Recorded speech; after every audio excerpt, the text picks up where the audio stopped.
Métricas da experiência do cliente. Olá! Uma boa experiência começa com a preocupação da empresa em atender à expectativa que o cliente tem ao se comprometer em vivenciá-la.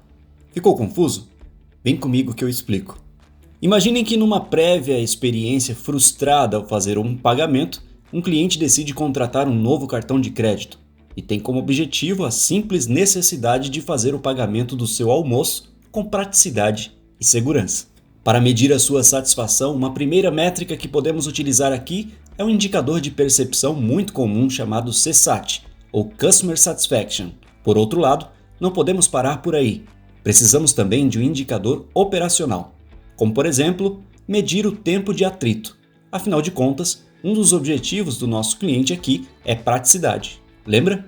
Tudo isso compõe o que chamamos de touchpoint, ou ponto de contato. Para que possamos atender às expectativas de um cliente, é importante conhecer a sua percepção, não somente em um touchpoint, mas em todos os pontos de contato que, juntos, vão formar a jornada completa da sua experiência.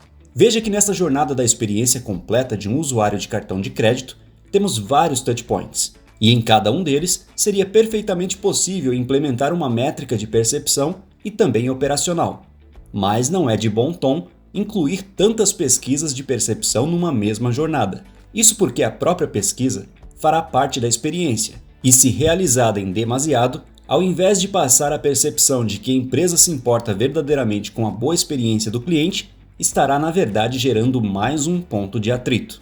Por outro lado, o indicador operacional é absolutamente necessário, pois é através dele que coletamos dados quantitativos indispensáveis para a melhoria dos processos de cada um dos touchpoints, sem necessariamente impactar na experiência do cliente para isso. Uma vez definida a jornada como um conjunto de touchpoints, chegou a hora de ampliarmos a nossa visão para entender quais indicadores podemos aplicar à experiência completa do cliente. Para isso, atualmente o indicador de percepção mais usado é, sem sombra de dúvidas, o NPS, Net Promoter Score ou Net Promoter System.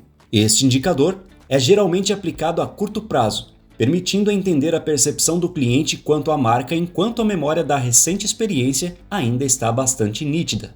Além disso, a Solux recomenda a utilização de likes e dislikes e um campo aberto para coletar comentários voluntários. Os likes e dislikes atrelados à pergunta do NPS formam um arsenal perfeito de coleta das percepções de cada touchpoint, sem que seja necessário aplicar uma pesquisa específica para cada um deles. Além disso, para não restar dúvidas, o campo aberto permitirá que o cliente verbalize qualquer situação que não tenha sido contemplada tanto na pergunta principal como nos likes e dislikes. Obviamente, ainda podem existir casos em que as empresas desejem aplicar pesquisas pontuais em determinados touchpoints, por julgarem que estes são de importância fundamental ao negócio. Alguns exemplos disso são os aplicativos de transporte, como o Uber e 99, que logo ao final de uma corrida já solicitam ao usuário uma avaliação daquela experiência, ou aplicativos de fast food, como o iFood ou o Rappi, que usam dessa mesma estratégia, bem como o próprio WhatsApp, que logo após o final de uma chamada de vídeo,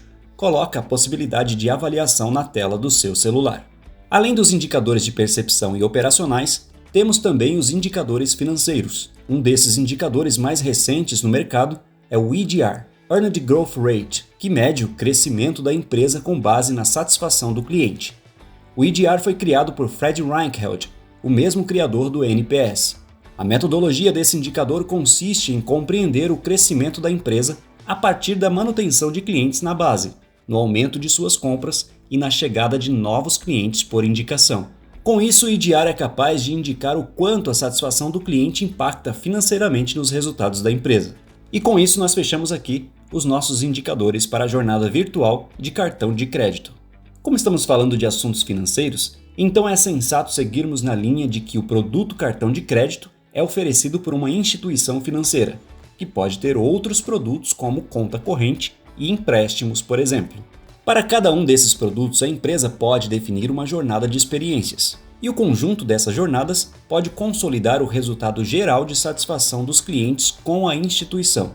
Para medir isso, o NPS pode perfeitamente ser aplicado com relação à marca, utilizando-se dos mesmos recursos como likes e dislikes e campo aberto, assim como apresentamos na jornada individual de cada produto. Aqui fechamos então o universo individual da empresa. que vamos chamar de empresa A. No entanto, o mercado é formado por diversas empresas concorrentes.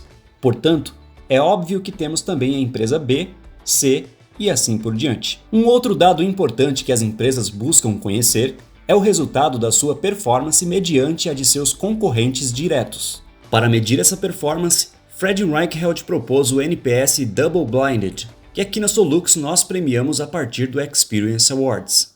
A proposta é apresentada através de seu livro Vencendo com Propósito, ou Winning on Purpose, no original em inglês. É neste mesmo livro que surge a proposta do EDR. Muito bem, para compreendermos de forma bastante clara o que significa cada um dos nossos indicadores, vamos fazer uma analogia com a área da saúde. Vamos imaginar que a insatisfação de um cliente é como uma febre. Nesse sentido, o indicador NPS seria como um termômetro, que tem a função de medir se o paciente está com febre ou não. Por outro lado, o termômetro por si só não é capaz de dizer a causa dessa febre. Mais adiante, os indicadores aplicados aos touchpoints funcionam como um exame, que de forma mais específica é capaz de investigar e encontrar as possíveis causas da febre. Os exames, por sua vez, trazem possíveis interpretações diagnósticas, mas são os resultados numéricos de cada elemento do exame que indicam o nível do colesterol, das plaquetas, do açúcar, do ferro, eosinófilos, neutrófilos, linfócitos e etc.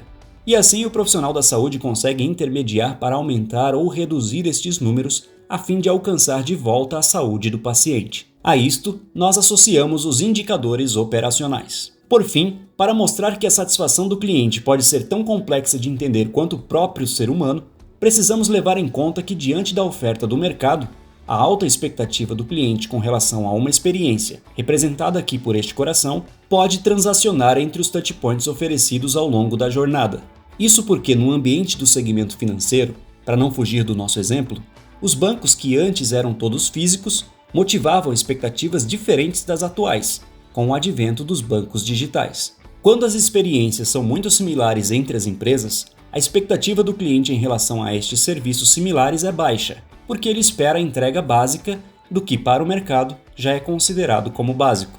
Então, sua expectativa deixa de ser alta naquele ponto que se tornou básico e passa a ser mais relevante no touchpoint, que é uma promessa de diferencial com relação à concorrência.